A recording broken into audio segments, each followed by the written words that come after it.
The rift. "Come on," Tom protested.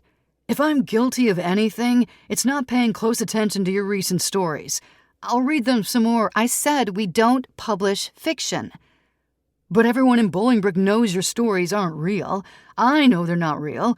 I grew up here. I've seen hidden lakes. I've walked the trails. We laugh at your articles because we know they're not real. You can't criticize me because my story is fiction when everything the Babblers ever published is fictional. And that's beside the point. I want to write about something real." Sarah shook her head. "Maybe if I'd spent as many years among skeptics as you, I wouldn't think twice about submitting this. Maybe I'd feel like pranking the Babbler was serving humanity.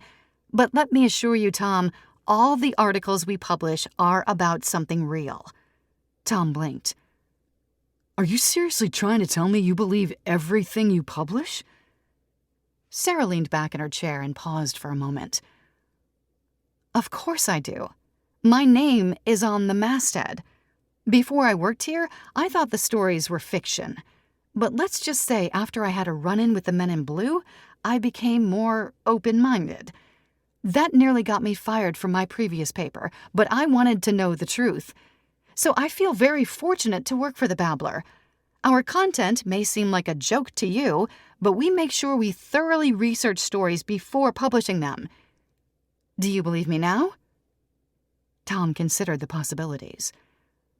"I understand that you believe what you publish."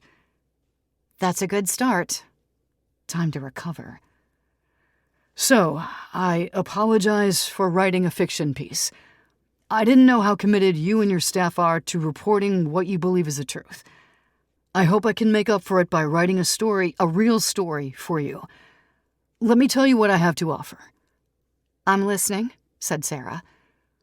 "Let's start with my YouTube channel." "Let's not." Tom swallowed. Sarah continued.